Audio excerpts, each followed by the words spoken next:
എല്ലാ ജില്ലകളിലും ഒരു പുതിയ സംഭവമായി, ഒരു പുതിയ ആവേശമായി ജനഹൃദയത്തിലേക്ക് ഈ ജാഥയുടെ ലക്ഷ്യം എത്തിക്കാൻ നമുക്ക് സാധിച്ചു എന്ന ആത്മവിശ്വാസത്തിലാണ് 9ാമത്തെ ദിവസത്തെ തുടർച്ച. യാത്ര കാസർഗോഡ് നിന്ന് ആരംഭിച്ചിട്ട് ഇന്ന് 12ാമത്തെ ദിവസമാണ്. 12ാമത്തെ ദിവസം. കഴിഞ്ഞ ദിവസം ആലുവയിലും മെറൈൻ ഡ്രൈവിലും നടന്ന പൊതുസമ്മേളനങ്ങളിലും സ്വീകരണ പരിപാടികളിലും 10,000-ങ്ങളാണ് പങ്കെടുത്തത് എന്ന് മാധ്യമങ്ങൾ സാക്ഷിയാണ്. ഇത്രയേറെ ആവേശത്തോടുകൂടി ഒരു സമരമുഖത്തേക്ക് കടന്നു വന്ന ചരിത്രം കോൺഗ്രസിന്റെ അടുത്ത കാലത്തെ ചരിത്രത്തിൽ ഒരു ആദ്യത്തെ സംഭവമായിട്ടാണ് ഞങ്ങൾക്ക് അനുഭവവേദ്യമാകുന്നത്. അതിന്റെ അർത്ഥം ഞങ്ങൾ പറയുന്നത് അവർ സ്വാഗതം ചെയ്യുന്നു, ഉൾക്കൊള്ളുന്നു എന്നതാണ്. അതാണ് ഏറ്റവും പ്രധാനം. പ്രവർത്തകന്മാരോട്, സാധാരണക്കാരുടെയും പ്രവർത്തകന്മാരുടെയും ഒരു പാർട്ടി നേതൃത്വം പറയുന്നത് മനസ്സിൽ തട്ടി പ്രതിഫലിച്ചോ എന്നതിന്റെ തെളിവാണ് ഈ ജനസാഗരം എന്നതാണ് ഞങ്ങളുടെ കാഴ്ചപ്പാട്. വലിയ ജനപങ്കാളിത്തമാണ് പ്രക്ഷോഭയാത്രയിൽ പിന്നിട്ട ഓരോ ജില്ലയിലും ഞാനും നിങ്ങളുമൊക്കെ കണ്ടത്. ഇന്നിപ്പോ വളരെ ഒരു വിവാദമായൊരു വിഷയത്തിലേക്കാണ് ഇന്നലത്തെ ഒരു സംഭവം. ഹൈക്കോടതിയിലുണ്ടായ പുതിയ ഒരു ജഡ്ജ്മെന്റ്, ടി.പി. ചന്ദ്രശേഖരൻ വധക്കേസ് ഒരു വലിയ സംഭവമായി മാറുകയാണ്. ഒരുപക്ഷെ അടുത്ത കാലത്തൊന്നും ഞാൻ കേട്ടിട്ടില്ല ഒരു ക്രിമിനൽ കേസിന്റെ അകത്ത് വിട്ടയക്കപ്പെട്ടവർ വീണ്ടും അത് അപ്പീൽ പോയതിനു ശേഷം അവരെ പ്രതിയായി കാണാനും അവർക്ക് ശിക്ഷ കൊടുക്കുന്ന ഒരു നടപടി എന്റെ ഓർമ്മയിൽ അടുത്തൊന്നുമില്ല. ഞാൻ കോടതിയായിട്ടൊക്കെ നല്ല ബന്ധമുള്ള ഒരാളാണ്. ആദ്യത്തെ ഒരു സംഭവമാണിത്. അവര് പോയത് അപ്പീലാണ്. ആ അപ്പീൽ പോയതിന്റെ അകത്ത് അപ്പീൽ പോയ വിഭാഗത്തിന്റെ ആളുകളെയാണ് ഇപ്പോ ആ കേസിന്റെ അകത്ത് ശിക്ഷിക്കപ്പെട്ടിരിക്കുന്നത്. സത്യത്തിൽ ആ കേസിന്റെ അകത്ത് ഇനിയും അകത്താകേണ്ടവരുണ്ട്. 2 ജില്ലകളിലെ പാർട്ടി ക്രിമിനലുകളാണ് ആ കേസ് നടത്തിയത് എന്ന് പറയുമ്പോൾ 2 ജില്ലകളിലെ പാർട്ടി ക്രിമിനലുകളെ യോജിപ്പിക്കണമെങ്കിൽ സംസ്ഥാന നേതൃത്വത്തിന്റെ അറിവും സമ്മതവും മുൻകൈയുമില്ല എങ്കിൽ അങ്ങനെ ഒരു കൊലപാതകം നടക്കില്ല. ചന്ദ്രശേഖരന് നേരത്തെ ഒരു വെല്ലുവിളിയുണ്ട്. അദ്ദേഹത്തിന്റെ ജീവന് വെല്ലുവിളി നേരത്തെ ഉണ്ടായിട്ടുണ്ട്. അത് അവിടെ ഒരു കാലത്ത് തീപ്പൊരിയായിരുന്നു ചന്ദ്രശേഖരൻ. CPM-ന്റെ അഗ്നിയാണ് അവിടെ ആ പ്രദേശത്ത്. പക്ഷേ നേതൃത്വവുമായുള്ള അഭിപ്രായ വ്യത്യാസത്തിൽ അകന്നപ്പോ ചന്ദ്രശേഖരനെ ഇല്ലായ്മ ചെയ്യാൻ നടത്തിയ ഗൂഢാലോചന കോടതി അതുപോലെ വിലയിരുത്തി എന്നതിൽ വളരെയേറെ സംതൃപ്തിയുണ്ട്. ഇപ്പോ 2 പേർക്കും കൂടെ ശിക്ഷ കൊടുത്തിരിക്കുന്നു. 2 പേർക്ക് കൊടുത്തത് കൊണ്ട് മാത്രം ശിക്ഷ പൂർണ്ണമാവുന്നു എന്നെനിക്ക് തോന്നുന്നില്ല. ഒരു കാര്യം ഉറപ്പാണ്, അവിടെ ഇതിന് നേരത്തെ, ഈ സംഭവത്തിന് നേരത്തെ പറഞ്ഞു കേട്ട സംഭവമാണ്. അവിടുത്തെ പ്രാദേശിക തലത്തിലെ പാർട്ടി പ്രവർത്തകന്മാരും നമ്മുടെ പാർട്ടി പ്രവർത്തകന്മാരും ഇവരുടെ ചന്ദ്രശേഖരനോടൊപ്പം നിൽക്കുന്ന പാർട്ടി പ്രവർത്തകന്മാരും അല്ലാത്തവരും ഒക്കെ പറഞ്ഞു കേട്ടതാണ്. അവിടെ ഒരു പിണറായി വിജയൻ, അദ്ദേഹം സംസ്ഥാന സെക്രട്ടറിയാണ്, അദ്ദേഹവുമായി ചന്ദ്രശേഖരൻ അഭിപ്രായ വ്യത്യാസത്തിലായിരുന്നു, ശക്തമായ അഭിപ്രായ വ്യത്യാസത്തിലായിരുന്നു. പിണറായി വിജയൻ കൊടുത്തൊരു നിർദ്ദേശം അദ്ദേഹം പ്രാവർത്തികമാക്കിയില്ല എന്നതിന്റെ പുറത്ത് ചന്ദ്രശേഖരനും അവരും തമ്മിൽ ഭയങ്കരമായ പടവലിയായിരുന്നു. ഇതിന്റെ പിറകിൽ ഞാൻ നിങ്ങളോട് ചോദിക്കുന്നത്, ഇത് കോഴിക്കോട് ജില്ലയാണ്. കണ്ണൂർ ജില്ലയിൽ നിന്ന് കുറെ ആളുകൾ കോഴിക്കോട് ജില്ലയിൽ വരണമെങ്കിൽ സംസ്ഥാന നേതൃത്വം അറിയാതെ വരാൻ ഒരു സാഹചര്യമില്ലല്ലോ. സംസ്ഥാന നേതൃത്വത്തിന്റെ കൺസെന്റ് ഇല്ലാതെ CPM-നെ പോലത്തെ ഒരു പാർട്ടിയിലെ പ്രവർത്തകന്മാർ ജില്ല മാറി ഒരു അക്രമത്തിന് പോകാനും സാധ്യതയില്ല. അതുകൊണ്ട് തന്നെ പൂർണ്ണമായി വിശ്വസിക്കുന്നു ഈ കൊലപാതകത്തിന്റെ പിറകിൽ അവസാനത്തെ വാക്ക് അത് പിണറായി വിജയന്റേതാവാനാണ് സാധ്യത. തുടർന്ന് കോടതി അന്വേഷണവുമായി മുമ്പോട്ട് പോയാൽ ഈ കഥ അവിടെ എത്തുമെന്നാണ് നാട്ടിലെ മുഴുവൻ പാർട്ടി പ്രവർത്തകന്മാരും മനസ്സിൽ നോക്കിക്കാണുന്നത് എന്നതാണ് സത്യം. ഒരിക്കൽ ശിക്ഷിച്ചവരുടെ ശിക്ഷ ശരിവച്ചെന്ന് മാത്രമല്ല 2 CPM നേതാക്കൾക്ക് കൂടി ഹൈക്കോടതി ശിക്ഷ വിധിച്ചു. A. കൃഷ്ണൻ, ജ്യോതി ബാബു എന്നീ CPM നേതാക്കൾ കൂടി കുറ്റക്കാരാണെന്ന് കോടതി കണ്ടെത്തിയിരിക്കുന്നു. നേരത്തെ വിചാരണ കോടതി വിട്ടയച്ചവരാണ് ഇവർ. പുതുതായി അവർക്ക് അനുകൂലമായ വിധി വാങ്ങാനാണ് പോയത്. പക്ഷേ കിട്ടിയത് അവർക്ക് ശിക്ഷയാണ്. ശിക്ഷ കൂടുതൽ കിട്ടിയെന്നുള്ളതാണ് യാഥാർത്ഥ്യം. ടി.പി. ചന്ദ്രശേഖരനെ വെള്ള പുതപ്പിച്ച് കിടത്തുമെന്നും ചന്ദ്രശേഖരന്റെ തലച്ചോറ് തെങ്ങിൻ പൂക്കല പോലെ റോഡിൽ ചെതറി വീഴുമെന്നും പ്രസംഗിച്ച ആളാണ് കൃഷ്ണൻ. അതൊക്കെ നേരത്തെ വന്നതാണ്, ചർച്ച ചെയ്ത വിഷയങ്ങളാണെന്നൊക്കെ. ജ്യോതി ബാബു കൊലയാളികളുമായി തുടർച്ചയായി ബന്ധപ്പെട്ടതിന്റെ തെളിവുകളാണ് ഹൈക്കോടതി പുറത്തു കൊണ്ടുവന്നത്. CPM കോഴിക്കോട് ജില്ലാ സെക്രട്ടറി C. മോഹനെ വിട്ടയച്ചതാണ് വിധിയിലെ ഒരു പ്രധാനപ്പെട്ട ന്യൂനത. ഇതിനെതിരെ അപ്പീൽ പോകുമെന്ന് കെ രമ MLA തന്നെ വ്യക്തമാക്കിയിട്ടുണ്ട്. അതിനെ കോൺഗ്രസും പിന്താങ്ങുന്നു. കോഴിക്കോട്, കണ്ണൂർ എന്നീ 2 ജില്ലാ കമ്മിറ്റികൾ കൂടിയാലോചിച്ച് നടത്തിയ നിഷ്ഠൂരമായ കൊലപാതകമാണ്. അതുകൊണ്ട് ഉന്നത നേതൃത്വം അറിയാതെ ഇങ്ങനൊരു കൊലപാതകം അരങ്ങേറില്ല. TP ചന്ദ്രശേഖരൻ കുലംകുത്തിയാണെന്ന് പിണറായി വിജയനാണ് ആദ്യം വിശേഷിപ്പിച്ചത്. കൊലയ്ക്ക് ശേഷവും കുലംകുത്തി തന്നെ എന്ന് പിണറായി ആപത്തിൽ ചുറപ്പിക്കുകയും ചെയ്തു. കൊലയ്ക്ക് ശേഷം പത്രക്കാർ ചോദിച്ചപ്പോൾ പറഞ്ഞു, എന്നാൽ കൊല്ലപ്പെട്ടതിന് ശേഷമെങ്കിലും അതിനകത്തൊരു അയവ് വരുത്താൻ പിണറായി വിജയൻ തയ്യാറായില്ല. കുലംകുത്തി തന്നെ എന്ന് അദ്ദേഹത്തെ കൊന്നതിന് ശേഷവും പറയാനുള്ള ആർജവത്വം എന്ന് പറയുന്നത് ഒരു രാഷ്ട്രീയ ഗുണത്തിന്റെ ആർജവത്വമല്ല എന്നാണ് എന്റെ വിലയിരുത്തൽ. കേരളത്തിലെ ആദ്യത്തെ രാഷ്ട്രീയ കൊലപാതകമായിരുന്നു പാടിക്കൽ രാമകൃഷ്ണന്റേത്. ആ കൊലപാതകത്തിലെ പ്രതിയായിരുന്നു പിണറായി വിജയൻ. പിന്നീട് എത്രയെത്ര കൊലപാതകങ്ങളാണ് കണ്ണൂരിൽ നടന്നത് നിങ്ങൾക്കറിയാമോ? എന്റെയൊക്കെ ഇടതും വലതും ഇരുന്ന 10-28 ചെറുപ്പക്കാരെ വെട്ടി നുറുക്കിയ മണ്ണാണ് വടക്കൻ മലബാറിലെ മണ്ണ്. 10-28 ചെറുപ്പക്കാരെ. ആ കുടുംബങ്ങളെല്ലാം ഇന്ന് അന്യാധീനപ്പെട്ട് നിൽക്കുകയാണ്. ചെയ്യാവുന്ന എല്ലാ സഹായങ്ങളും പാർട്ടിയോടൊപ്പം അവരെ കൂട്ടിപ്പിടിച്ച് അവരെ സഹായിച്ച് ഞങ്ങൾ മുമ്പോട്ട് പോകുന്നുണ്ട് എന്നൊരു യാഥാർത്ഥ്യമാണെങ്കിൽ പോലും ഇത്രയേറെ കൊലപാതകങ്ങൾ നടത്തിയതിന്റെ പിറകിൽ ഒരു ശക്തിയേ ഉള്ളൂ എന്ന് ഞങ്ങൾ ഇപ്പോഴും വിശ്വസിക്കുന്നു. ആ ശക്തി ആരാണെന്ന് നിങ്ങൾ ആലോചിച്ച് നിങ്ങൾ കണ്ടെത്തിയാൽ മതി. ആരായിരിക്കും? വടക്കൻ മലബാറിൽ പാർട്ടിയുടെ സംസ്ഥാന സെക്രട്ടറിയായി ഉന്നതനായ ഒരു നേതാവ് കണ്ണൂർ ജില്ലയിൽ നിൽക്കുന്നു. കണ്ണൂരിലും കോഴിക്കോടുമാണ് ഈ അക്രമങ്ങൾ മുഴുവൻ നടക്കുന്നത്. ആ നടക്കുന്ന അക്രമത്തിന്റെ പിറകിൽ പാർട്ടി നേതൃത്വത്തിന്റെ സമ്മതമില്ലാതെ അങ്ങനെ ഒരു അക്രമം നടക്കുമോ എന്ന് നിങ്ങൾ സ്വാഭാവിക മനസ്സുകൊണ്ട് ഒന്ന് ചിന്തിച്ചാൽ മതി. LDF സർക്കാർ അധികാരത്തിൽ വന്ന ശേഷം 2013 ദിവസമാണ് TP വധക്കേസിലെ കൊടിസുനി എന്ന് പറയുന്ന പ്രതി പരോളിൽ പോയത്. 2013 ദിവസം LDF അധികാരത്തിൽ വന്നതിന് ശേഷം 2013 ദിവസമാണ് അദ്ദേഹം പരോളിൽ പോയത്. ഏതെങ്കിലും ഒരു കൊലക്കേസിൽ അങ്ങനെ ഒരു പ്രതി പോകുമോ? പ്രതിക്ക് പെർമിഷൻ കൊടുക്കുവോ? കൊടുക്കാൻ ജയിൽ ചട്ടങ്ങൾ അനുവദിക്കുന്നുണ്ടോ? എന്തുകൊണ്ട് പോയി എന്നതാണ് ഇവിടുത്തെ പ്രശ്നം. സത്യത്തിൽ കൊടിസുനി ഏത് ജയിലിലാണോ ആ ജയിൽ ഭരിച്ചത് കൊടിസുനിയാണ് എന്നത് സത്യം. ഇപ്പൊ കണ്ണൂർ ജയിൽ എനിക്കറിയാം, കോഴിക്കോട് ജയിലും ഞങ്ങൾ അന്വേഷിച്ചിട്ടുണ്ട്. അവിടെയൊക്കെ അവസാനത്തെ വാക്ക് ജയിൽ സൂപ്രണ്ടിന്റേതല്ല, കൊടിസുനിയുടെ വാക്കാണ്. ഒന്നും ചെയ്യാൻ സാധിക്കാത്ത വിധം ജയിൽ ഉള്ളം കൈയിലെടുത്ത് അമ്മാനമാടിയവരാണ് കൊടിസുനിയും അദ്ദേഹത്തോടൊപ്പമുള്ള പാർട്ടി പ്രവർത്തകന്മാർ. പാർട്ടിയും കൊട്ടേഷൻ സംഘവും തമ്മിലുള്ള അഭേദ്യമായ ബന്ധമാണ് ഹൈക്കോടതി വിധിയിലൂടെ വീണ്ടും തെളിയിക്കപ്പെട്ടത്. TP ചന്ദ്രശേഖരൻ കേസിൽ ആദ്യമായി കൊല്ലിച്ചവരിലേക്കും യഥാർത്ഥ കൊലയാളിയിലേക്കും ഒരു പരിധിവരെ അന്വേഷണം നീണ്ടത് UDF ഭരിച്ചിരുന്നതുകൊണ്ട് മാത്രമാണ്. കണ്ണൂരിലെ കൊലപാതക പരമ്പരകൾക്ക് ശമനം കൊണ്ടുവരാൻ അന്വേഷണത്തിന് സാധിച്ചു എന്നതും ഒരു യാഥാർത്ഥ്യമാണ്. അതുകൊണ്ട് ഈ കൊലപാതക കേസിനകത്ത് ഇനിയും ആളുകൾ പങ്കുള്ളവർ ഇനിയും പുറത്തു വരാനുണ്ട്. ആ പുറത്തു വരേണ്ടവർ വരണം, അല്ലെങ്കിൽ അവർ വരുത്തണം എന്നതാണ് ഞങ്ങൾക്ക് ആവശ്യപ്പെടാനുള്ളത്. നിയമമായ കോടതിയുമായി മുൻപോട്ട് പോകാൻ രമ തീരുമാനമെടുത്തിട്ടുണ്ട്. ആ തീരുമാനത്തിന് എല്ലാവിധ പിന്തുണയും ഇന്ത്യൻ നാഷണൽ കോൺഗ്രസിന്റെ പിന്തുണ അവർക്കുണ്ടാവും.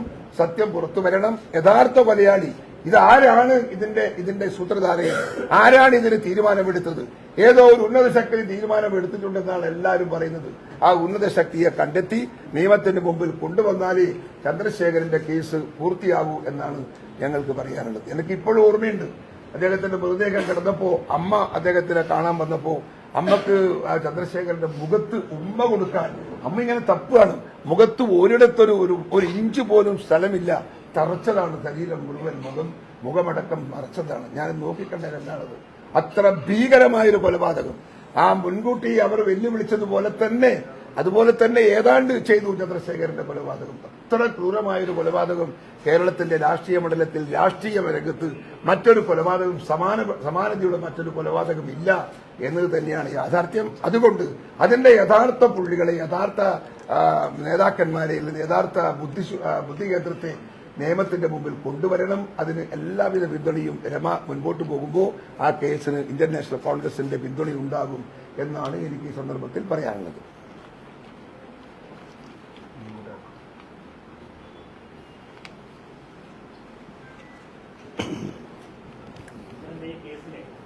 മോഹന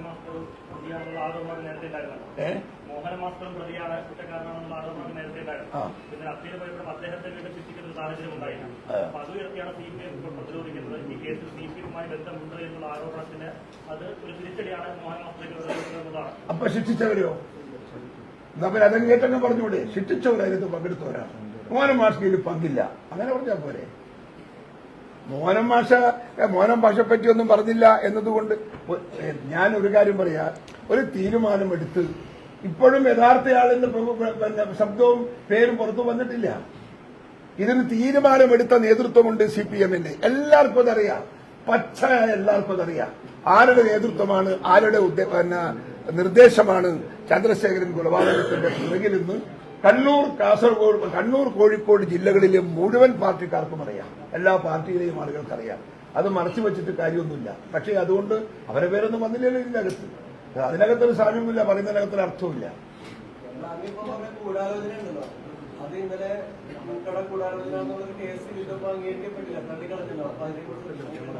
അങ്ങനെ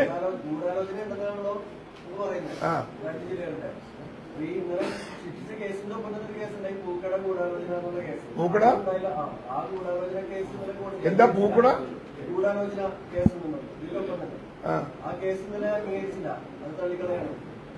അതെല്ലാം ഈ ഉന്നയിച്ചതെല്ലാം യാഥാർത്ഥ്യമാകണമെന്നില്ലല്ലോ.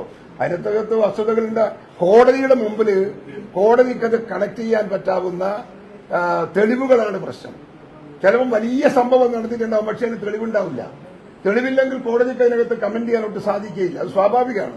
അങ്ങനെ എത്രയോ കേസുകൾ നമ്മുടെ മുമ്പിൽ ഉണ്ടായിട്ടുണ്ട്. ഒരിക്കലും ഒരു ക്രിമിനൽ കേസിന്റെ അകത്ത് പ്രത്യേകിച്ചും തെളിവാണ് പ്രധാനം. തെളിവുണ്ടെങ്കിൽ മാത്രമേ കോടതി വിശ്വസിക്കൂ. തെളിവില്ലാത്ത ഒരു കാര്യത്തിൽ കോടതി ഒരിക്കലും ആ കേസിന്റെ അകത്ത് അതിനനുസരിച്ച രീതിയിൽ പ്രതികരിക്കില്ല എന്നാണ് എന്റെ അനുഭവവും എന്റെ അറിവും. ഈ കേസുമായിട്ട് ബന്ധപ്പെട്ട് മുഖ്യമന്ത്രി പിണറായി വിജയനെയാണ് നമ്മൾ സംശയത്തിൽ മുൻനിർത്തുന്നത്. സ്വാഭാവികമായും അദ്ദേഹം നിയമപരമായ ഒരു ഘട്ടത്തിലും ഇല്ല. ഇപ്പോൾ കേസിലോ പ്രതിയല്ല, ഇങ്ങനെ ആരോപണങ്ങൾ മാത്രമേ ഉള്ളൂ. UDF അധികാരത്തിലെത്തിയാൽ ഈ കേസിൽ ഒരു നേരത്തെ പറഞ്ഞ പോലെ അതിന്റെ പ്രതികളുടെ ശക്തിയെ കണ്ടെത്താൻ തരത്തിലുള്ള ഒരു ഉടനടിശ്രമത്തിന് UDF ആലോചിക്കും. അല്ല, അതിനൊരു വഴിത്താരെയാണ് ഇപ്പോഴത്തെ ഈ കോടതിയുടെ ഈ പുതിയ തീരുമാനം. കാരണം എന്താ വെച്ചാൽ തെളിവുകൾ കിട്ടുമ്പോൾ കോടതി അഭിപ്രായങ്ങൾ മാറ്റിയിട്ടുണ്ട്. അതിനനുസരിച്ച് നമുക്ക് അത് ആലോചിക്കാവുന്നതേ ഉള്ളൂ. അത് ആ സമയത്തുള്ള ഒരു പാർട്ടിയുടെ തീരുമാനം, നേതൃത്വത്തിന്റെ തീരുമാനത്തിന് ഞാനത് വിടുകയാണ്. ആലോചിക്കട്ടെ. നേരത്തെ എന്തായിരുന്നു prosecution case? Prosecution case TP Chandrasekharan CPM വിട്ട് RMP എന്നുള്ള പാർട്ടി രൂപീകരിക്കുകയും അവിടെ പാർലമെന്റ് തെരഞ്ഞെടുപ്പിൽ മത്സരിക്കുകയും ചെയ്തതിന്റെ വൈരാഗ്യം മൂലം ഗൂഢാലോചന നടത്തി ക്രൂരമായി TP ചന്ദ്രശേഖരനെ കൊലപ്പെടുത്തിയെന്നാണ്. CPM വിട്ടതാണ് പ്രശ്നം, വേറെ പാർട്ടി ഉണ്ടാക്കിയതാണ് പ്രശ്നം. അവിടെയാണ് മുഖ്യമന്ത്രി പോയി പറഞ്ഞത് ഇയാൾ കുലംകുത്തിയാണെന്ന് പറഞ്ഞത് പാർട്ടി വിട്ടതിന്. ആ ഗൂഢാലോചന സംശയാതീതമായി തെളിയിക്കപ്പെട്ടു, വിചാരണ കോടതിയിൽ തന്നെ തെളിയിക്കപ്പെട്ടു ആ കേസ്, ആ പ്രോസിക്യൂഷൻ കേസ്. ഇപ്പോ വീണ്ടും ഹൈക്കോടതി അത് ശരിവെക്കുകയും വിചാരണ കോടതി വെറുതെ വിട്ട രണ്ടുപേര് കൂടി ശിക്ഷാർഹരാണ് എന്ന് തീരുമാനിക്കുകയും ചെയ്ത് ആ പ്രോസിക്യൂഷൻ കേസ് ബലപ്പെട്ടു. ആകാശത്ത് നിന്ന് വേറെ ആളുകൾ വന്നിറങ്ങി കൊന്നതല്ല, CPM-കാർ കൊന്നാണ്. CPM-ന്റെ അറിയപ്പെടുന്ന നേതാക്കന്മാർ, കുഞ്ഞനന്ദൻ ഉൾപ്പെടെയുള്ള ആളുകൾ, അറിയപ്പെടുന്ന നേതാക്കന്മാർ ഗൂഢാലോചന നടത്തി ചെയ്തതാണ്. അവർ തമ്മിലുള്ള സംഭാഷണം, കൊട്ടേഷൻ സംഘവും ഈ പാർട്ടി നേതാക്കന്മാരും തമ്മിൽ നടത്തിയ ഫോൺ സംഭാഷണം അടക്കമുള്ള സംഭവങ്ങൾ തെളിവായി ശേഖരിച്ചുകൊണ്ടാണ് സംശയാതീതമായി ഈ കാരണം കൊണ്ടാണ് കൊന്നതെന്ന് തെളിയിച്ചത്. പിന്നെ എന്ത് ന്യായമാണ് ഇനി പറയുന്നത്? എനിക്ക് ചോദിക്കാനുള്ളത്, മാസപ്പടി വിവാദത്തിൽ 5 പ്രധാനപ്പെട്ട ചോദ്യങ്ങൾ മുഖ്യമന്ത്രി പിണറായി വിജയനോട് ചോദിക്കുകയാണ്. 5 പ്രധാനപ്പെട്ട ചോദ്യം. ഒന്നാമത്തെ കാര്യം എന്ന് പറയുന്നത്, നിയമസഭയിൽ വെച്ച് മറ്റു ചില ഏജൻസികൾ കൂടി നേരത്തെ ഈ അന്വേഷണം നടത്തിയിരുന്നു എന്ന് മുഖ്യമന്ത്രി പറഞ്ഞു. അന്ന് ഞാൻ ചോദിച്ചു ഏതെല്ലാം ഏജൻസികളാണ് അന്വേഷിച്ചതെന്ന് മുഖ്യമന്ത്രി പറയണമെന്ന് പറഞ്ഞപ്പോൾ മുഖ്യമന്ത്രി മൗനം പാലിച്ചു. ഇപ്പൊ കർണാടക ഹൈക്കോടതി വിധിയിൽ 2021 ജനുവരിയിൽ ED നൽകിയ വിവരം അനുസരിച്ചിട്ടാണ് രജിസ്ട്രാർ ഓഫ് കമ്പനീസ് ഈ കാര്യം അന്വേഷിക്കാൻ തുടങ്ങിയെന്ന് പറഞ്ഞിട്ടുണ്ട്. അതായത് കഴിഞ്ഞ നിയമസഭാ തെരഞ്ഞെടുപ്പിന് മുമ്പ് 2021 ED ഈ കേസ് അന്വേഷണം ആരംഭിച്ചിരുന്നു. വ്യക്തമാണല്ലോ. എന്നിട്ട് എങ്ങനെയാണ് 3 കൊല്ലക്കാലം ഈ ED അന്വേഷണത്തെ മൂടിവെച്ചത്? CPM-ഉം BJP-യും തമ്മിലുള്ള ധാരണ പ്രകാരം അല്ലേ ഈ 3 കൊല്ലക്കാലം ഈ സംഭവത്തിൽ എക്സാലോജി കമ്പനിയെ കുറിച്ചുള്ള ED അന്വേഷണം തടസ്സപ്പെട്ടു പോയത്? വേണമെങ്കിൽ അതിന് ഇടനിലക്കാരായി നിന്ന BJP-ക്കാർക്കും ആദ്യത്തെ ചോദ്യത്തിന് വേണമെങ്കിൽ ഉത്തരം നൽകാവുന്നതാണ്. രണ്ടാമത്തെ ചോദ്യം എന്ന് പറയുന്നത്, ഇവിടെ നമുക്ക് വളരെ കൃത്യമായിട്ട് അറിയാം, ഒരു സർവീസും പ്രൊവൈഡ് ചെയ്യാതെയാണ് എക്സാലോജി കമ്പനി ഈ പണം മുഴുവൻ വാങ്ങിച്ചത്. അതാണ് അതിന്റെ കേസ്. യഥാർത്ഥ കേസ് അത് തന്നെയാണ്. അവരുടെ അക്കൗണ്ടിലേക്ക് പണം വന്നു, ഒരു സർവീസും ചെയ്ത് കൊടുക്കാതെ. ഈ കേസ് സംബന്ധിച്ച് ഒരു തെളിവ് ഹാജരാക്കാൻ നേരത്തെ ഇന്ററീം സെറ്റിൽമെന്റ് ബോർഡിന്റെ മുമ്പിൽ അനുമതി നൽകിയില്ല എന്ന് മുഖ്യമന്ത്രി നിയമസഭയിൽ പറഞ്ഞു. ഇപ്പൊ രജിസ്ട്രാർ ഓഫ് കമ്പനീസിന്റെ വേർഡിക്റ്റ് പുറത്തു വന്നതോടുകൂടി എല്ലാ അവസരങ്ങളും എക്സാലോജി കമ്പനിക്ക് നൽകിയിരുന്നു എന്ന് വ്യക്തമായി. അപ്പൊ ഏതൊക്കെ ഏജൻസികളാണ് യഥാർത്ഥത്തിൽ ഈ എക്സാലോജി കമ്പനിയുമായി ബന്ധപ്പെട്ട് അന്വേഷണം നടത്തുന്നത് എന്ന് മുഖ്യമന്ത്രി വ്യക്തമാക്കാൻ തയ്യാറുണ്ടോ? അതാണ് രണ്ടാമത്തെ ചോദ്യം. മൂന്നാമത്തെ ചോദ്യം എന്ന് പറയുന്നത് വളരെ പ്രധാനപ്പെട്ട ചോദ്യമാണ്. അതായത് ഈ ഹൈക്കോടതി വിധി പറയുന്നുണ്ട്, CMRL-ന് പുറമെ നിരവധി സ്ഥാപനങ്ങൾ എക്സാലോജിക്കിലേക്ക് മാസപ്പടിയായി പൈസ അയച്ചിരുന്നു എന്ന് എക്സാലോജിക്കിന്റെ ബാങ്ക് അക്കൗണ്ട് വ്യക്തമാണ്. എക്സാലോജിക്കിന്റെ ബാങ്ക് അക്കൗണ്ടിൽ വ്യക്തമാണ്. ബാങ്ക് സ്റ്റേറ്റ്മെന്റ് പരിശോധിച്ചപ്പോൾ വളരെ വ്യക്തമാണ്. നിരവധി കമ്പനികൾ മാസപ്പടി അയച്ചിരുന്നു. മാസപ്പടി എന്ന് തന്നെ പറയണം. എന്നാൽ റെഗുലർലി ഓൾമോസ്റ്റ് എവറി മന്ത് എന്ന മാസപ്പടിയായിട്ട് അയച്ചിരുന്നു. ആ സ്ഥാപനങ്ങൾ CMRL കൂടാതെയുള്ള ആ സ്ഥാപനങ്ങൾ ഏതെല്ലാമാണ് എന്ന് മുഖ്യമന്ത്രി വ്യക്തമാക്കാമോ? 4, ഈ എക്സാലോജിക്കിന് മാസപ്പടി കൊടുത്തിരുന്ന ഈ കമ്പനികൾ registrar of company bank account വഴി തെളിയിച്ച ഈ സ്ഥാപനങ്ങൾക്ക് സംസ്ഥാന സർക്കാർ ഏതെങ്കിലും നികുതി ഇളവ് നൽകിയിട്ടുണ്ടോ എന്ന് വ്യക്തമാക്കുക.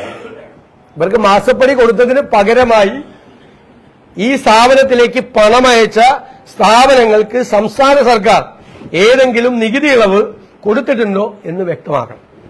അഞ്ചാമത്തെ ചോദ്യം, CMRL-ന്റെ തന്നെ ഉടമകളുടെ കീഴിലുള്ള NBFC ഉണ്ട്, non banking finance company, empower ഇന്ത്യയിൽ നിന്ന് വലിയ തുക ലോണായി എക്സാലോജിക്ക് വാങ്ങിച്ചിട്ടുണ്ട്. ഈ നടപടിക്രമങ്ങളിലൂടെ മനസ്സിലാകുന്നത് ആ ലോൺ എടുത്ത തുകയിൽ ഗണ്യമായ ഒരു ഭാഗം കമ്പനിയുടെ അക്കൗണ്ടിൽ വന്നിട്ടില്ല എന്നാണ്. കമ്പനിയുടെ അക്കൗണ്ടിൽ വന്നിട്ടില്ല. എംപവർ ഇന്ത്യ എന്ന് പറയുന്ന NBFC-യിൽ നിന്ന് എക്സാലോജി കമ്പനി ലോൺ എടുക്കുന്നു. ഈ CMRL-ന്റെ ഉടമസ്ഥയിൽ തന്നെയുള്ള കമ്പനിയാണ്. പക്ഷേ ലോൺ എടുത്ത ഗണ്യമായ തുക എക്സാലോജിക്കിന്റെ അക്കൗണ്ടിൽ വന്നിട്ടില്ല. ആ പണം എവിടെ പോയി? ഈ 5 കാര്യങ്ങളും മുഖ്യമന്ത്രി വ്യക്തമാക്കണം എന്ന് ഞങ്ങൾ ആവശ്യപ്പെടുന്നു. ഇതാണ് 5 ചോദ്യങ്ങളാണ്, സ്പെസിഫിക് ആയിട്ടുള്ള 5 ചോദ്യങ്ങളാണ്. ഞങ്ങൾ സൃഷ്ടിച്ചെടുത്ത ചോദ്യങ്ങളല്ല. അന്വേഷണ 5ാമത്തെ ചോദ്യം, എംപവർ ഇന്ത്യ എന്ന് പറയുന്ന NBFC-യിൽ നിന്നും എക്സാലോജി കമ്പനി വലിയ തുക ലോൺ എടുത്തിട്ടുണ്ട്. ആ ലോൺ എടുത്ത തുകയുടെ ഗണ്യമായ ഭാഗം എക്സാലോജിക്കിൽ എത്തിയിട്ടില്ല. എവിടെ പോയി? ബാക്കി പണം എവിടെ പോയി? അതാണ് ചോദ്യം. 5 ചോദ്യം. 5 ചോദ്യവും ഈ അന്വേഷണ ഏജൻസികളുടെ റിപ്പോർട്ടിൽ നിന്നും അവര് രേഖകൾ പരിശോധിച്ചതിൽ നിന്നും കർണാടക ഹൈക്കോടതിയുടെ വിധിയിൽ നിന്നും, അതൊക്കെയാണല്ലോ പോയത് കർണാടക ഹൈക്കോടതി, ആ വിധിയിൽ നിന്നും ഉയർന്നു വന്ന 5 സുപ്രധാനമായ ചോദ്യങ്ങളാണ്. ഇവർ തമ്മിലുള്ള ഈ 3 വർഷമായി ഈ സംഭവം അറിഞ്ഞിട്ടും ED അന്വേഷണം എന്തുകൊണ്ട് മരവിപ്പിക്കപ്പെട്ടു, എന്തുകൊണ്ട് മൂടിവെക്കപ്പെട്ടു, എന്ത് ധാരണയാണ് കേന്ദ്ര സർക്കാരുമായിട്ട് സംസ്ഥാന CPM നേതൃത്വം ഉണ്ടാക്കിയത് ഉൾപ്പെടെയുള്ള സുപ്രധാനമായ ചോദ്യങ്ങൾ. നമുക്കെല്ലാം അറിയാവുന്നത് CMRL-ആണ്. CMRL ഇപ്പോ വെറും ഒരു കമ്പനിയായി മാത്രം മാറുകയാണ്. നിരവധി കമ്പനികളാണ്, നിരവധി സ്ഥാപനങ്ങളാണ് ഈ അക്കൗണ്ടിലേക്ക് മാസപ്പടിയായി പണം അയച്ചിട്ടുള്ളത്. ആ കമ്പനികൾ ഏതൊക്കെയാണ്? എന്ത് സൗകര്യമാണ് ഈ പണം അയച്ചതിന് പകരമായി സംസ്ഥാന സർക്കാർ അവർക്ക് വേണ്ടി ചെയ്തു കൊടുത്തിട്ടുള്ളത് തുടങ്ങിയ സുപ്രധാനമായ 5 ചോദ്യങ്ങൾ മുഖ്യമന്ത്രി മറുപടി പറയണം എന്നാവശ്യപ്പെടും. രണ്ടാമതൊരു കാര്യം, ഞങ്ങൾ നിയമസഭയിൽ നിരന്തരമായി പറഞ്ഞു, മാധ്യമങ്ങൾ പറഞ്ഞു, സർക്കാർ ആശുപത്രിയിൽ ഒരു മരുന്നുമില്ല. പറഞ്ഞല്ലോ. കാരണം Kerala state medical services corporation കോടികളുടെ ബാധ്യതയിലാണ്. മരുന്ന് കമ്പനികൾക്ക് പണം കൊടുക്കുന്നില്ല, മരുന്ന് കമ്പനികൾ സപ്ലൈ ചെയ്യുന്നില്ല. ആരോഗ്യമന്ത്രി മാത്രം പറഞ്ഞു മരുന്ന് ഇഷ്ടം പോലെ ഉണ്ട്, ഒരു കുഴപ്പമില്ല.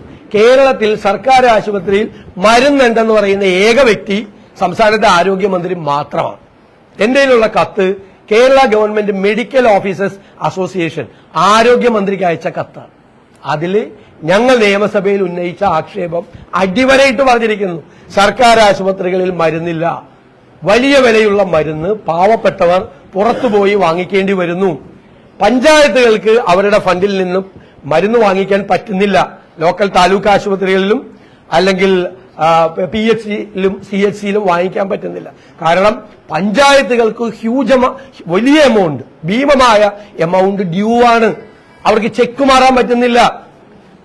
ഈ Kerala state medical services corporation വലിയ തുക സർക്കാർ കൊടുക്കാനുണ്ട്.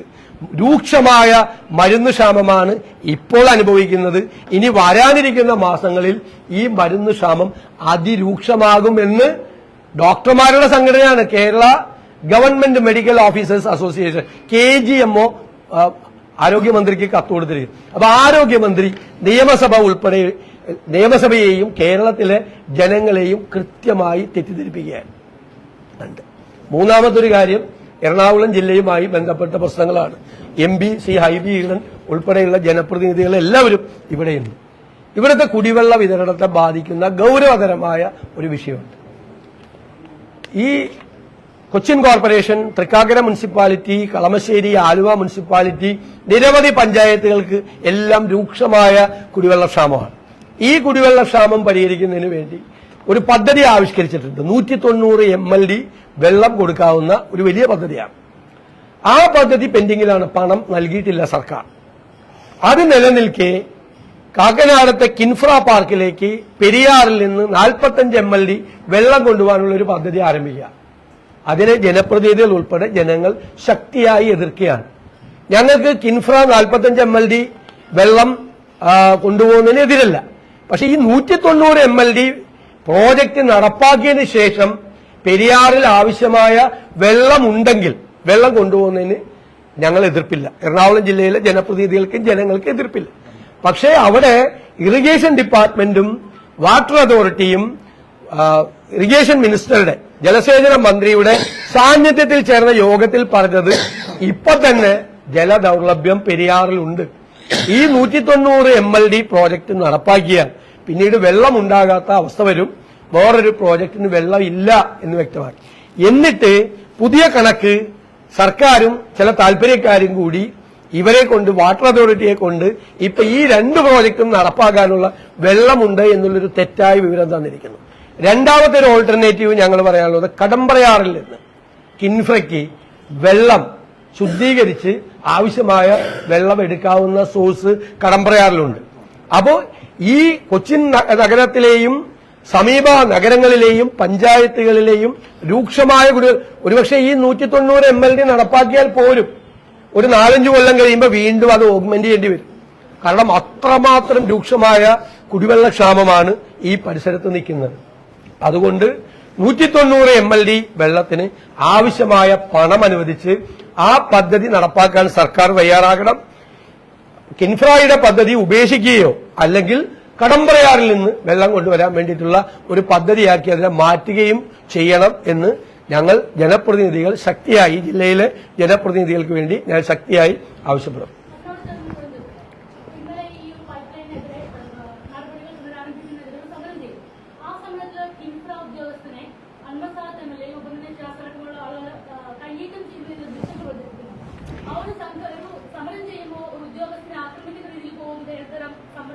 എന്തായാലും MLAമാരും MP ഒന്നും ഒരു ഉദ്യോഗസ്ഥനെയും കൈയേറ്റം ചെയ്തിട്ടില്ല.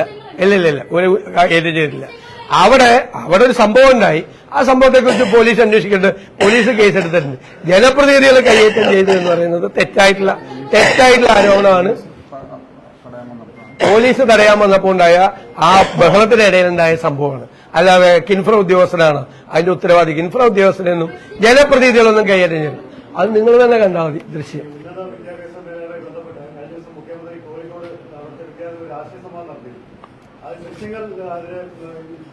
തിരഞ്ഞെടുക്കാനായിട്ട് മാധ്യമങ്ങളെ സംബന്ധിച്ചില്ല. എഴുതി തയ്യാറാക്കിയ മറുപടിയുമായിട്ടാണ് വന്നിരിക്കുന്നത്. മുഖ്യമന്ത്രി മാധ്യമങ്ങളിൽ നിന്ന് ഒളിച്ചോടുകയാണ്.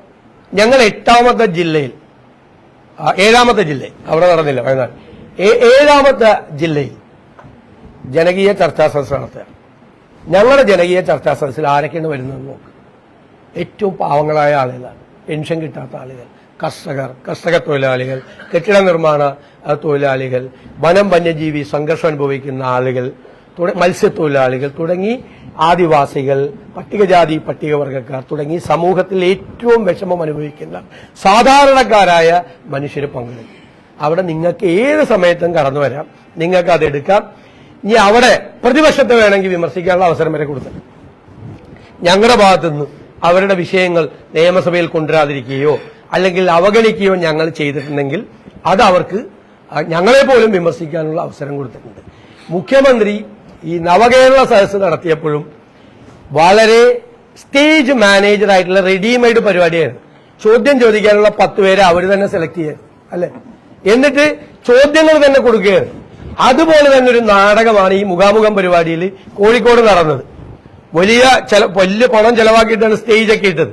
ചോദ്യം ചോദിക്കേണ്ട ആളുകളെ നേരത്തെ തീരുമാനിക്കുകയും അവർക്ക് നേരത്തെ ചോദ്യങ്ങൾ കൊടുക്കുകയും റെഡിമെയ്ഡ് ചോദ്യങ്ങൾ കൊടുക്കുകയും അവരെ കൊണ്ട് അത് ചോദിപ്പിക്കുകയും സർക്കാരിനെ വിമർശിക്കുന്ന ഒരു ചോദ്യം പോലും വരാതിരിക്കാൻ പ്രത്യേകമായി ശ്രദ്ധിക്കുകയും ചെയ്തു. ഇനി ഏതെങ്കിലും അബദ്ധത്തിൽ ആരുടെയെങ്കിലും നാവിൽ നിന്ന് അങ്ങനെ ഒരു ചോദ്യം വന്നാൽ അത് ദൃശ്യമാധ്യമങ്ങൾക്ക് കിട്ടാതിരിക്കാൻ വേണ്ടി ദൃശ്യമാധ്യമങ്ങൾക്ക് പൂർണ്ണമായ, മാധ്യമപ്രവർത്തകർക്ക് മുഴുവൻ പൂർണ്ണമായ നിരോധനവും അവിടെ ഏർപ്പെടുത്തി. അതാണ് ഞാൻ പറഞ്ഞത്, ഇത് അശ്ലീല നാടകം ആവർത്തിക്കുകയാണ്. നേരത്തെ പറഞ്ഞല്ലോ, ഇത് എന്തൊരു അശ്ലീല നാടകമാണിത്. ഇത്രയും ആർഭാട് ഇപ്പോഴും പണപ്പിരിവാണ്. അതിന്റെ പേരിൽ ഉദ്യോഗസ്ഥന്മാരിറങ്ങി വ്യാപകമായ പണപ്പിരിവാണ്. കേരളീയത്തിന്റെ പണപ്പിരിവ്, നവകേരള സദസ്സിന്റെ പണപ്പിരിവ്, ഇപ്പൊ ഈ പരിപാടിക്കും പണപ്പിരിവ് നടത്തി ആളുകളെ ഒരുക്കി. നിങ്ങളുടെ 6 മണിയുടെ പത്രസമ്മേളനം പോലെ തന്നെ നിങ്ങൾക്കൊക്കെ ഭാഗ്യമുണ്ടെങ്കിൽ ഒരു ചോദ്യം ചോദിക്കാൻ അവസരം കിട്ടും. ബാക്കി 50 മിനിറ്റ് അദ്ദേഹം സംസാരിക്കും, 10 മിനിറ്റ് ചോദ്യം ചോദിക്കാൻ പറയും, 3 മിനിറ്റ് റെഡിമെയ്ഡ് ചോദ്യം അദ്ദേഹമായിട്ട് ബന്ധപ്പെട്ട പത്രങ്ങളും ടിവിയൊക്കെ ചോദിക്കും. അത് കഴിഞ്ഞിട്ട് ഭാഗ്യമുണ്ടെങ്കിൽ 7 മണിക്ക് മുമ്പ് സമയമായി ഇനി പിന്നെ എന്ന് അദ്ദേഹം പറയുന്നതിന് പോലും ഭാഗ്യം. ഇവിടെ ഞങ്ങൾ ഈ പാവങ്ങളിരുന്ന് നിങ്ങൾ ചോദിക്കുന്ന എല്ലാ കുസൃതി ചോദ്യങ്ങൾക്കും കുത്തുവാക്കുകൾക്കും ഒക്കെ ഇരുന്ന് സംയമനത്തോടുകൂടി മറുപടി പറയല്ലേ പാവങ്ങളായിട്ട് ഞങ്ങൾ. വ്യത്യാസം നിങ്ങൾ മനസ്സിലാക്കണം, നിങ്ങളുടെ മനസ്സിലുണ്ടാവും. മതി സമയം. രാഹുൽ ഗാന്ധി കർണാടക സർക്കാർക്ക് ഒരു പരിരക്ഷ കൊടുത്തിരുന്നു. ഇത് സംസ്ഥാന സർക്കാരിന്റെ ഭാഗത്ത് യാതൊരുവിധ പ്രോത്സാഹനം കാണുന്നില്ല. അത് മൂടി വെച്ചിരിക്കുകയാണ്. നിങ്ങൾ ഇപ്പൊ മനസ്സിലാക്കി, അവിടെ മാനന്തവാടിയിൽ കഴിഞ്ഞ ആഴ്ച ആദ്യത്തെ ആന ചവിട്ടിക്കൊന്ന ആൾക്ക് നഷ്ടപരിഹാരം കൊടുക്കാന്ന് പറഞ്ഞു. നിരവധി ആളുകൾക്ക് വന്യമൃഗ ആക്രമണത്തിൽ മരിച്ച നിരവധി ആളുകൾക്ക് പണം കൊടുത്തിട്ടില്ല ഇതുവരെ. പിന്നെ അവരുടെ ഉപജീവന മാർഗമായ കൃഷി പൂർണ്ണമായി നശിപ്പിച്ചു. 7000-ത്തിലധികം പേർക്ക് നഷ്ടപരിഹാരം കൊടുക്കാനുണ്ട്. അതുകൊണ്ടാണ് കർഷകർ ആത്മഹത്യ ചെയ്തത്. കാരണം കൃഷി മുഴുവൻ പന്നിയും ആനയും നശിപ്പിച്ചു. അതിന്റെ നഷ്ടപരിഹാരം പോലും സർക്കാർ കൊടുക്കാത്തപ്പോ ആത്മഹത്യ ചെയ്ത കർഷകർ അവരൊക്കെയാണ് ഞങ്ങളുടെ ജനകീയ ചർച്ചാ സദസ്സിൽ വന്നത്. ഞങ്ങളുടെ സദസ്സിൽ ആന ചവിട്ടിക്കൊന്നയാളുടെ ഭാര്യ, മൃഗങ്ങൾ മുഴുവൻ കൃഷി നശിപ്പിച്ചിട്ടും നഷ്ടപരിഹാരം കിട്ടാതെ ആത്മഹത്യ ചെയ്ത കർഷകന്റെ ഭാര്യ, ഇങ്ങനെയുള്ള പാവങ്ങളാണ് ഞങ്ങളുടെ പരിപാടിയിൽ വന്നത്. അപ്പോ അവിടെ രാഹുൽ ഗാന്ധി അവിടെ ഇടപെട്ടു. അദ്ദേഹം കർണാടക സർക്കാരിനോട് പറഞ്ഞു അവിടെ നിന്ന് ഇറങ്ങിയ ആനയാണ്, അദ്ദേഹം 15 ലക്ഷം രൂപ നഷ്ടപരിഹാരം കൊടുക്കാൻ പറഞ്ഞു. അത് ജനപ്രതിനിധി എന്നുള്ള നിലയിൽ അദ്ദേഹം നടത്തിയ ഇടപെടല. ഇവിടെ ഈ മുഖ്യമന്ത്രി കോഴിക്കോട് പോയിട്ട് അങ്ങോട്ട് പോയാ ഈ മന്ത്രിമാർ ഇന്നാണ് പോകുന്നത്. ഇത്രയും സംഭവങ്ങൾ ഉണ്ടായിട്ട് ഒരു പച്ചക്കൊരാളെ കടിച്ചു തിന്ന് കടുവ, ആന 2 പേരെ ചവിട്ടിക്കൊന്നു. വയനാട് ജില്ലയുടെ ചാർജും കൂടിയുള്ള മന്ത്രിയാണ് AK ശശീന്ദ്രൻ, വനം വകുപ്പ് മന്ത്രി. ആ പ്രദേശത്തേക്ക് പോയിട്ടില്ല, മുഖ്യമന്ത്രിയും പോയിട്ടില്ല. ഭാരത് ജോഡോ യാത്ര UP-യിൽ നിർത്തിവെച്ചിട്ടാണ് രാഹുൽ ഗാന്ധി അവിടെ വന്നത്. ആശ്വസിപ്പിക്കുക, ചേർത്ത് പിടിക്കുക. ഈ എറണാകുളം ജില്ലയുടെ മലയോര മേഖലകളിൽ സമാനമായ പ്രശ്നമാണ്. കുട്ടമ്പുഴയിൽ ആളുകൾ വീടൊഴിഞ്ഞു പോവുകയാണ്. അപ്പോൾ ഇത് ഇടപെടലുണ്ടായി മറ്റു കേരളത്തിന്റെ വനാതിർത്തികൾ മുഴുവൻ ഈ പ്രശ്നമാണ്. ഞങ്ങളിത് നിയമസഭയിലെല്ലാം സീരിയസ് ആയിട്ട് ടേക്കപ്പ് ചെയ്തിട്ടുണ്ട്. കംപ്ലീറ്റ് ആയിട്ടുള്ള പ്രശ്നമാണ്. ഗവൺമെന്റ് നോക്കുകുത്തികളായി നിഷ്ക്രിയരായി. ഞാൻ പറഞ്ഞു ഒരു ആക്ഷൻ പ്ലാൻ വേണ്ടേ? നമ്മൾ വിസ്മയിക്കുക. ഇത്രയും സംഭവം ഉണ്ടാകുമ്പോൾ ഒരു ആക്ഷൻ പ്ലാൻ വേണ്ടേ? ഒരു ഹ്രസ്വകാലത്തേക്കും ദീർഘകാലത്തേക്കും ഇതിനെ അഡ്രസ് ചെയ്യാൻ എല്ലാ സംസ്ഥാനങ്ങളും, തമിഴ്നാടൊക്കെ ഇപ്പൊ പറഞ്ഞില്ലേ, വാൽപ്പാറയിലൊക്കെ ഏറ്റവും കൂടുതൽ ആനയുടെ ആക്രമണം ഉണ്ടായിരുന്ന കഴിഞ്ഞ 2 വർഷമായിട്ട് ഒന്നുമില്ല. കംപ്ലീറ്റ് കൺട്രോൾ ചെയ്തു. ഒരു പ്ലാൻ ആൻഡ് ആക്ഷൻ പ്ലാൻ 48 കോടി രൂപയാണ് ഈ വർഷം വച്ചിരിക്കുന്നത്. 48 കോടി രൂപയ്ക്ക് 10 കിലോമീറ്ററിൽ ഇലക്ട്രിക് ഫെൻസിംഗ് പോലും ഉണ്ടാകാൻ പറ്റില്ല.